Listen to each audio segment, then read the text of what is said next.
Hey, what's up, guys? Welcome back.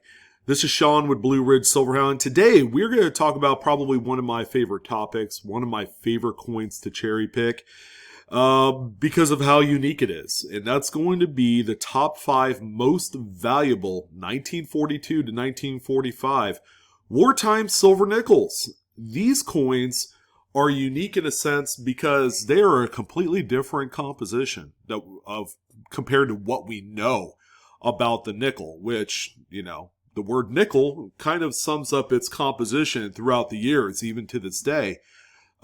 These things are amazing. And what I could tell you most about the wartime silver era, which, it's a very short 4-year period of coins, is that they're so well struck.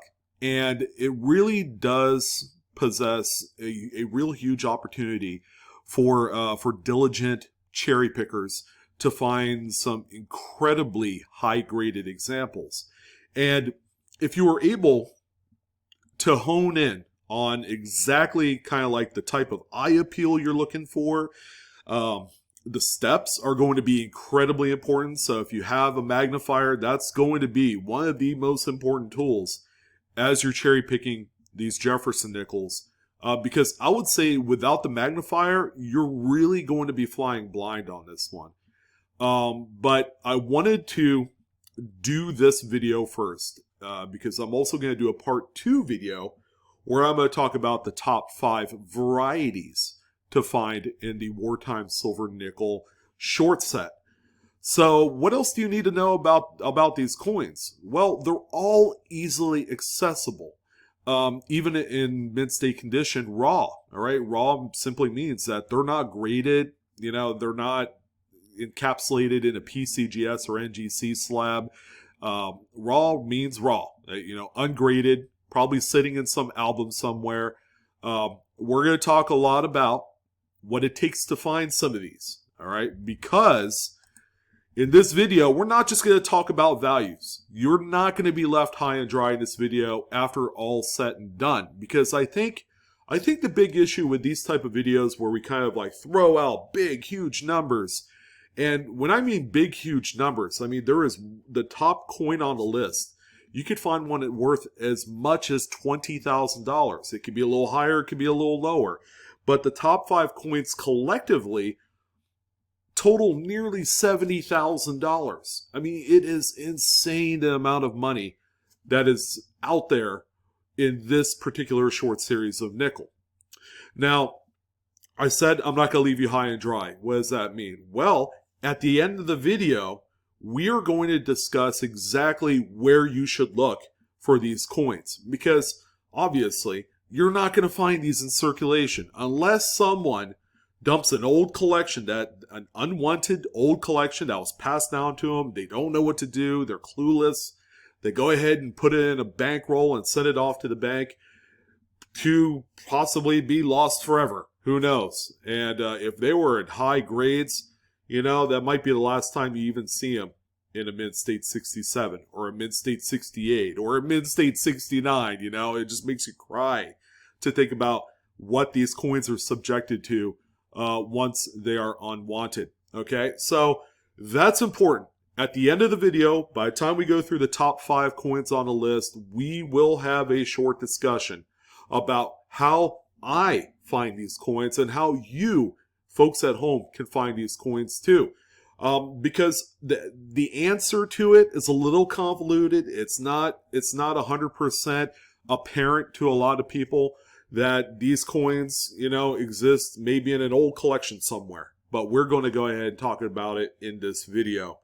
All right, so every single coin, in order to achieve the maximum potential, the maximum amount of value for it, every single coin has to be sent to PCGS or NGC.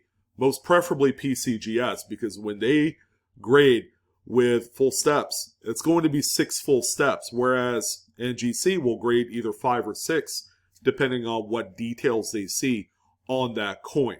So that's important. So as we go along through the top 5 coins of this video, we're also going to point out various nuances that are very specific for that particular date, because there are Philadelphia, Denver, and San Francisco minted coins on the list, there are certain mints that do things a little bit different from each other. So you're going to notice it in the overall quality of these coins. And in addition, we'll even throw out the mintages for each one of these coins, and you will be pleasantly surprised how readily available these coins are just based off of the mintage figures alone, because a lot of them are quite high.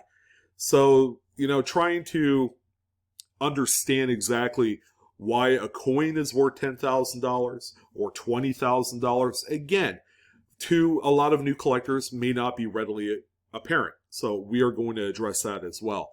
So we're going to go ahead and start it off with the number 5 coin on the list. And again, all the images are courtesy of Heritage Auctions and Legend Morphe.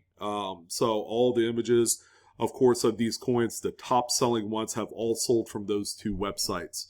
So the first one that we have here is a 1944D. All right, so this one right here, as you can tell, has tons of eye appeal. We're going to get to that here in a second. But this one right here, 32,309,000 pieces were produced.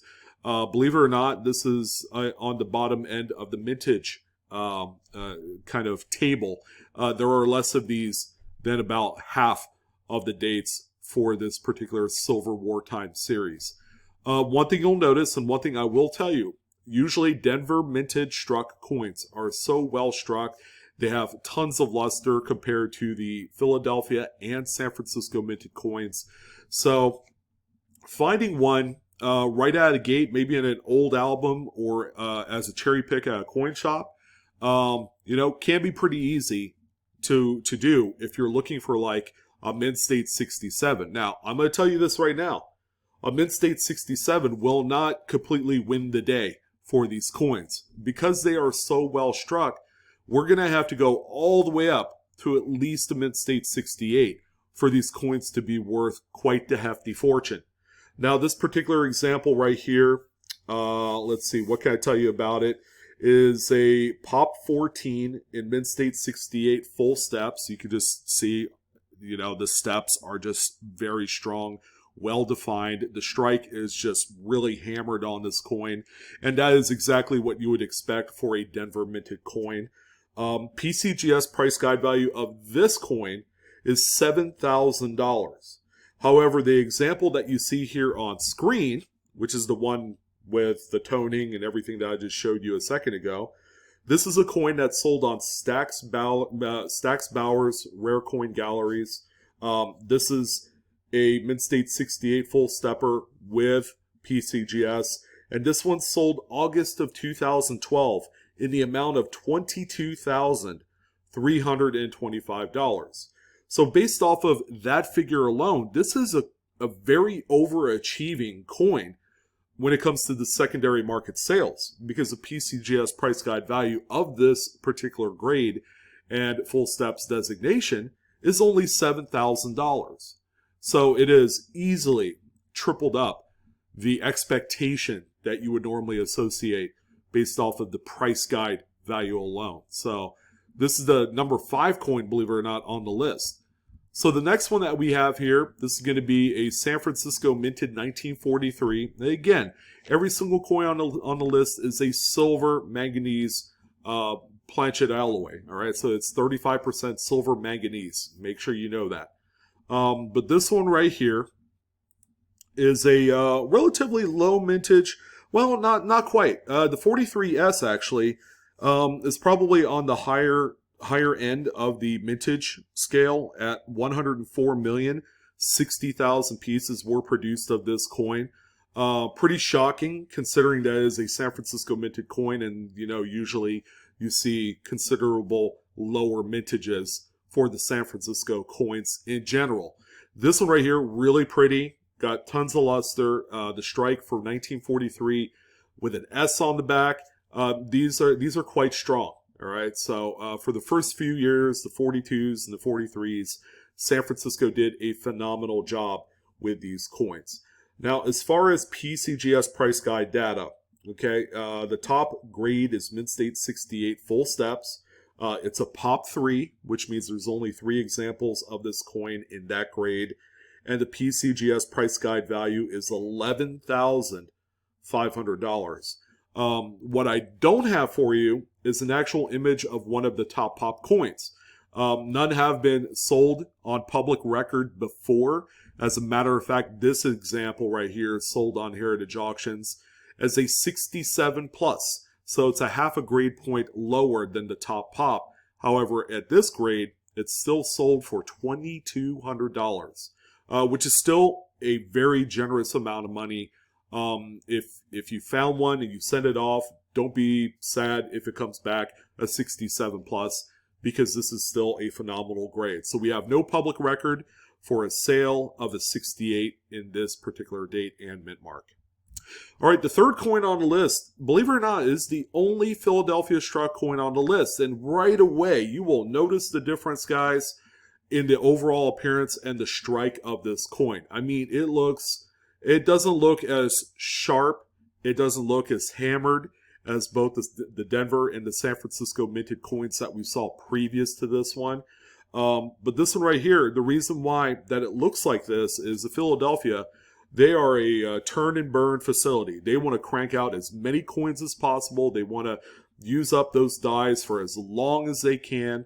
What I will say about this particular example is that it has some of the most beautiful, well-struck steps on Monticello.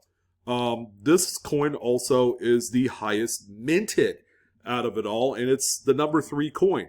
271,165,000 total pieces were produced for the 1943 Philadelphia Jefferson nickel. And as far as PCGS Price Guide raw data is concerned, the highest grade is a Mint State 68 full steps, which is the coin that you see in front of you.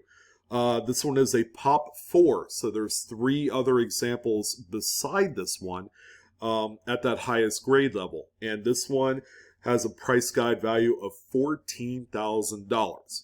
Now here's the coin right here in the slab, direct from Legend Morphe. And this one right here is the Mint State 68 full stepper. This one sold July of 2020. That's kind of like the height of the coin market. Things were starting to get really good. And it sold for $14,688, which it exceeded the expectation of the price guide value by nearly $700. So keep in mind, the Philadelphia minted coins aren't nearly well struck, and a lot of examples do have kind of the weak step features on Monticello, so keep that in mind. It's just not as easy of a coin to find with that sharp strike, even in spite of its large mintage figure. All right, the number 2 coin on the list is another San Francisco minted coin. This is a 44S this time. All right, so the 44S that you see here has a mintage of 21,640,000. So it is the second coin on the list with the lowest mintage. Okay, so we had one other coin on the list, the 43D, with a lot lower mintage at 15 million. This one right here comes up next at 21 million. This one right here, as far as PCGS data is concerned, the highest grade is Mint State 68 full steps, and it is a Pop 1. All right, and we actually have a sales record of this one lone Mint State 68 full stepper through Heritage Auctions, and it's the coin that you see here before you. So it's an incredibly tough coin to find. Again, it's a San Francisco, so the strike kind of begins to get a little marginal on us. You could just see that the steps look good. There might be slight weakness in there, but you do have a complete channel that goes all the way across. The PCGS price guide value of this coin is $18,300. And here's the real travesty to all this, because this coin did sell on Heritage Auctions October of 2015, which was kind of like the low end of the market between the recession of 2008, 2009, and the hot coin market of today. So if this coin was being sold today as a Pop 1, I think this one would just explode expectations like you wouldn't believe. And this one right here, sold on Heritage. It is a Mint State 68 full steps. It's the only one. Sold for $14,100, which in hindsight seems a little underwhelming, but given the time in which this was sold, completely understandable. And then finally, the last coin on the list is going to be a 1945 Denver. Okay, so we are going to round it out with the final year of the series. It is a Denver, should be well struck. It looks pretty. It's got some wonderful luster, and the steps look really sharp on this one. The U.S. Mint produced 37,158,000 pieces of the 45D. And this one right here, as far as PCGS data is concerned, the top grade is a Mint State 68 Plus full step. So it's the only coin out of the bunch that actually has a plus designation on the 68. It's a Pop 1, as you would expect, and the PCGS price guide value is $20,000. I have a feeling if this coin was sold in today's market, which, by the way, that one lone 68 Plus never made it out into the market, is tightly kept into a registry set or some high-end coin collection. But you can imagine that this coin will probably end up eclipsing that $20,000 price guide value. The next closest was a 68 full stepper. This one, I believe, sold on Heritage Auctions. I don't recall the amount of money it sold for, but it was a good bit, because at the time that this one sold, it was a Pop 2. All right, at a 68, it was the top grade, but this was like 8 years ago. I remember this one sold back in like 2012 or 2013, so it's been quite a while. But this is the top coin. Now, there are other coins, honorable mention wise, that don't have any Mint State 68s yet. All right, so coins, I guess, like the 42S, I don't think has a Mint State 68. So the first one of that will be kind of a big deal. Let's see what else. 44P is another one. That's another Philadelphia minted coin. The strikes aren't nearly as pretty as some of the other branch mints. So those are a couple others that you also want to take a look and try and cherry pick the highest grade, because you might have a top pop on your hands. All right, and then we get to the point in the video, like I had mentioned, that we discuss exactly where to find these, okay? Because it's not like you could go to the bank and, crack open a few dozen rolls of nickels and expect to just see these things fall out of there.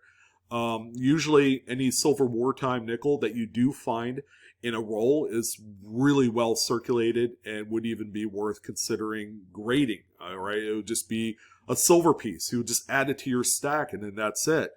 But realistically, these coins, based off of my personal testimony, is that I have successfully cherry-picked these at coin dealers, because oftentimes some of your other coin dealers, they're not going to care about full steps. Full steps is really just a backdoor registry type of thing that people love, and that's why people pay up for them. But generally, coin shops will have these, and the reason why they have them is they get a lot of older albums in, and they open up the albums. They're like, these are just nickels, so they pop up all the coins out of there. They put them in 2x2s, and then assign a $5 price tag to those. So you want to keep an eye out for those. Again, like I had mentioned, those old kind of like Whitman bookshelf albums, you see them all over the place.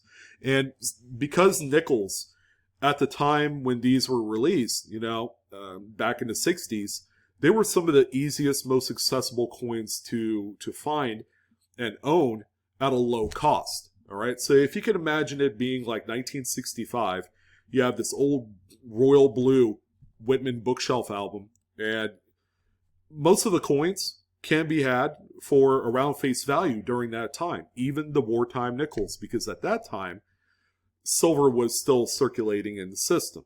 All right, so, early 60s, they really didn't think too much about it. And these are another, just hotbed. If you're able to find some older collections, or, maybe you have a relative that has these and you want to, know exactly what you have, generally, people would have assembled some really nice high-end pieces for these albums. And then, finally, the last place I think you could find these are in BU rolls of assorted silver Jefferson nickels. And they do exist out there. You are going to pay up a little bit on them because the average cost per mint state example typically runs between $4 to $5. All right, so if you're going to buy a full roll, expect to pay a few $100s for these. But these are also a huge opportunity as well. As a cherry picker, why would you not want to test the waters on a BU roll? That most often people would just say, yeah, that's just silver, so I'm just going to buy it for that.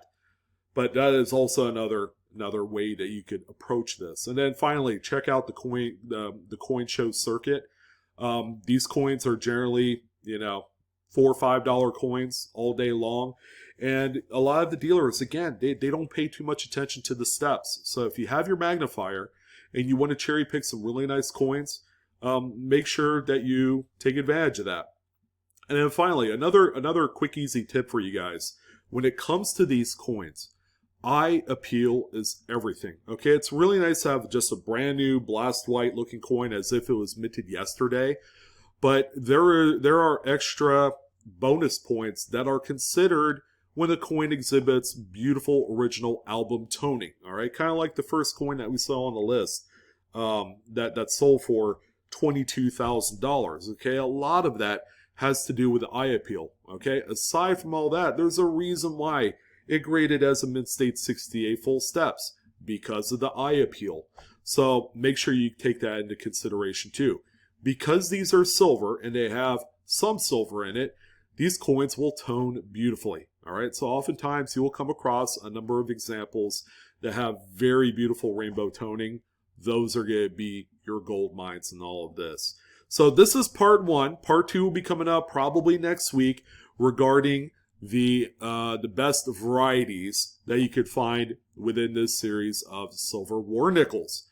I am your host, Sean, with Blue Ridge Silverhound. It was certainly a pleasure talking with you guys today. Thank you for your support of my channel. And as always, like, share, subscribe, hit that good old bell for instant notifications. And as always, Coinaholics, we are discovering together. You guys take care, happy hunting, and I'll see you on the next coin video.